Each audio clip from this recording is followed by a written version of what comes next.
Welcome to the latest climate podcast. Here are today's top climate news stories. India and the United States are excited to enhance their energy partnership, focusing on oil, gas, and civil nuclear energy.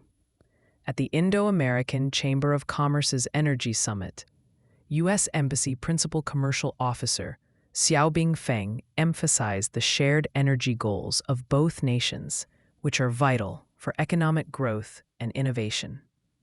U.S. President Donald Trump and Indian Prime Minister Narendra Modi reaffirmed their commitment to this strong bilateral relationship, highlighting their roles as key players in local energy markets. With a focus on deregulation, the Trump administration aims to boost American leadership in the global energy sector. In Bihar, India, Chief Minister Nitish Kumar has announced an exciting new initiative called the Bihar Industrial Investment Promotion Package 2025.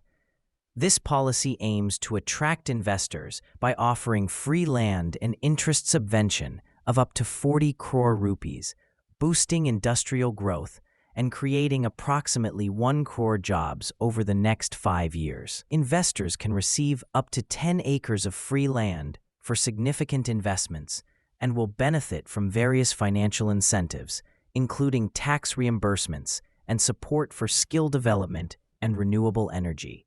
This initiative is set to empower the youth and strengthen Bihar's economy as elections approach.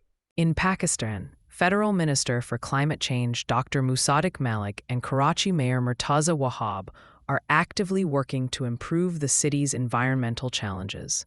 They recently visited the TP3 wastewater treatment plant and KWSC pumping station to review projects focused on treating wastewater for industrial use. During their meeting, they discussed innovative strategies for better wastewater management and plastic waste treatment. Dr. Malik emphasized the need for sustainable solutions to enhance urban resilience and promote a circular economy.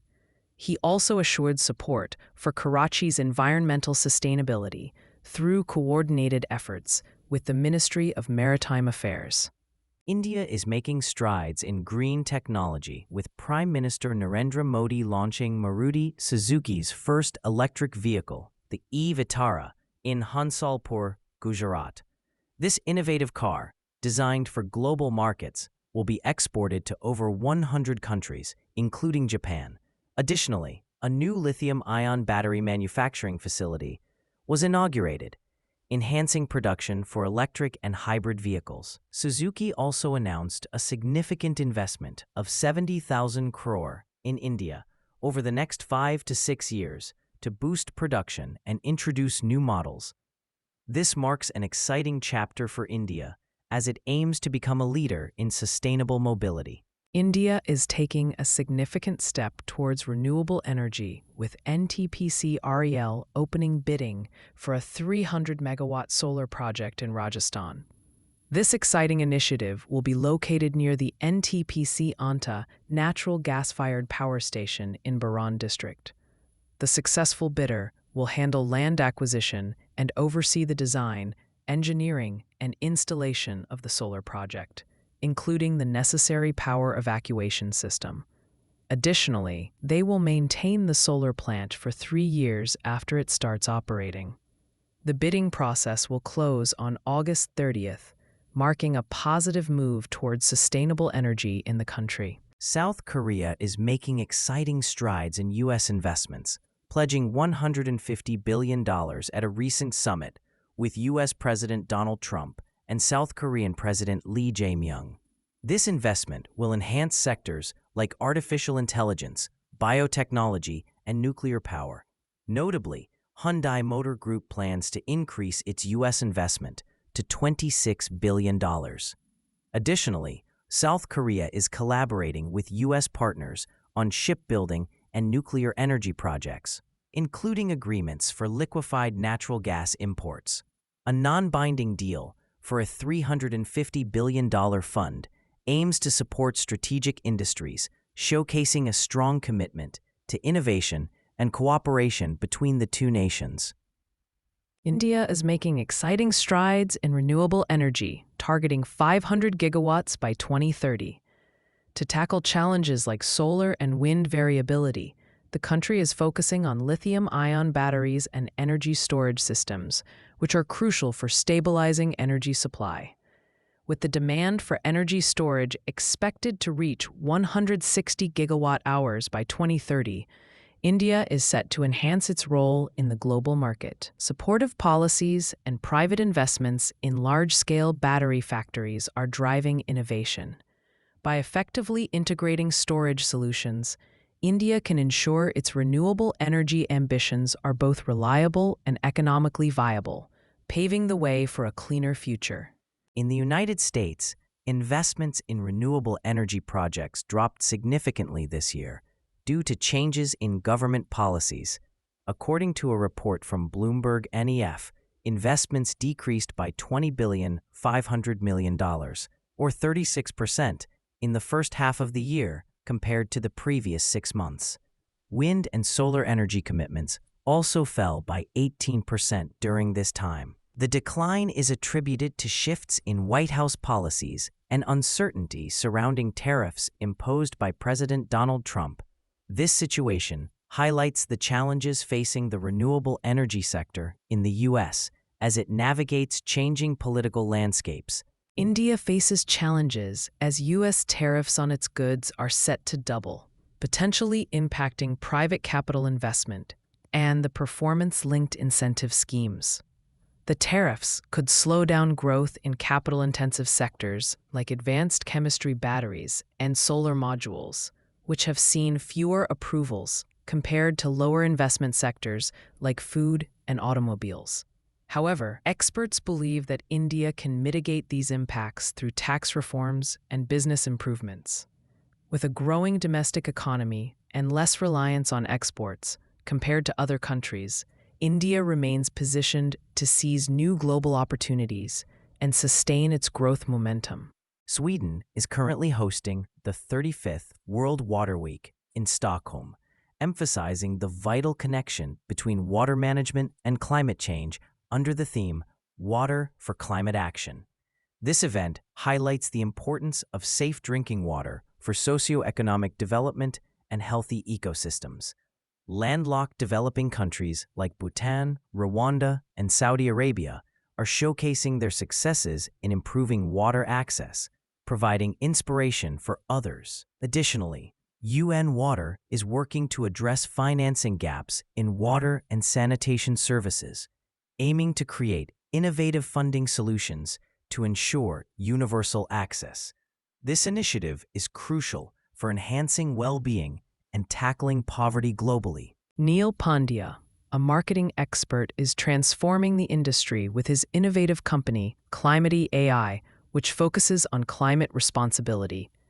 By combining advanced technology with marketing strategies, Climate AI offers tools like cross-media carbon intelligence and agentic AI suite. These features help businesses integrate environmental considerations into their campaigns.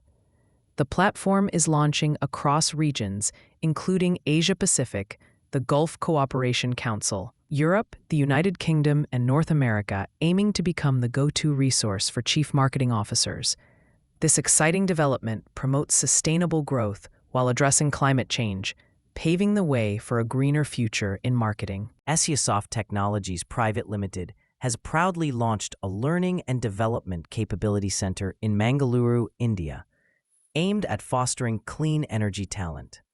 This impressive 50,000 square foot facility will support the country's renewable energy goals under the National Electric Mobility Mission and National Solar Mission. Founder Bipin Chandra emphasized the center's role in preparing hundreds of professionals annually to innovate and manage future technologies.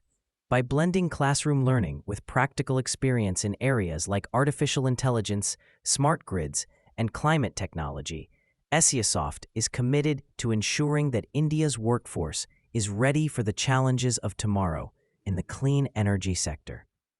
The Indian National Congress is raising concerns about delays in nuclear legislation reform that could boost private investment in nuclear power plants. Congress General Secretary Jairam Ramesh criticized the government's failure to introduce necessary amendments during the recent parliamentary session and urged for a bill to create an independent regulatory body. This body would operate separately from atomic energy institutions, fostering a more inviting environment for private enterprises. Ramesh also acknowledged the important contributions of past leaders like Arun Jaitley and Sushma Swaraj in developing the Civil Liability for Nuclear Damage Act 2010, warning that current proposals might undermine their progress. In the United States and beyond, several renewable energy stocks are gaining attention for their potential in the clean energy sector. Companies like Quanta Services, Bank of New York Mellon, and Southern are leading the way in providing sustainable energy solutions. Quanta Services focuses on electric power infrastructure, while Southern Company generates and distributes electricity, including renewable projects. Rockwell Automation enhances industrial processes with digital solutions, and WEC Energy Group offers regulated energy services. With the world shifting away from fossil fuels, these companies are positioned for growth, making them exciting options for investors interested in renewable energy. The United Kingdom is exploring the exciting potential of space-based solar power, which could revolutionize renewable energy. A study from King's College London suggests that satellites in geostationary orbit could provide up to 80% of Europe's renewable energy needs by 2050. These satellites would capture sunlight continuously and transmit it to Earth, overcoming the limitations of traditional solar power. However, challenges remain, such as the high costs of building and launching the necessary infrastructure. While the concept is promising, it may take until 2050 to become economically viable, making it a fascinating area for future research and development. Fortescue Metals, one of Australia's leading iron ore companies, reported a net profit of $3.4 billion for the 2025 financial year, a decline from the previous year due to lower iron ore prices. Despite this, the company is committed to investing in renewable energy, particularly green iron, which can significantly reduce emissions in steelmaking. Fortescue has launched a solar farm and plans to produce green iron at its Christmas Creek project. The company aims to enhance its technology for battery electric trucks and continue pursuing green energy solutions, ensuring a sustainable future while meeting market demands. The United Kingdom is facing challenges regarding its approach to managing unauthorized migration, as recent protests have erupted over the government's decision to evict asylum seekers from a hotel in a London suburb. This move aims to cut costs by relocating individuals to larger facilities, but it has sparked angry confrontations between supporters and opponents of migrants. The situation reflects the ongoing struggle of the UK government to balance the need for effective immigration control with the responsibility to provide shelter for those seeking refuge. The political pressure continues to grow as tensions rise in society. In Australia, opposition leader Sussan Ley has downplayed tensions within the coalition regarding its climate change stance after a lively party room meeting. The Liberal National Party recently decided to abandon its net zero by 2050 target. Ley described the discussions as positive, emphasizing the importance of debate and collaboration among party members. Shadow Energy Minister Dan Tehan is working on a review focused on lowering energy costs and reducing emissions. Despite some nationals advocating against climate commitments, Ley expressed confidence in her leadership and the party's ability to navigate these challenges. For more climate news, make sure to download the Change Your Climate app from the Apple App Store or Google Play Store. Please note, these stories were AI generated from real news sources, which isn't always perfect. If you have any concerns or questions about the news contained in this podcast, please reach out to us. Thank you, and see you tomorrow.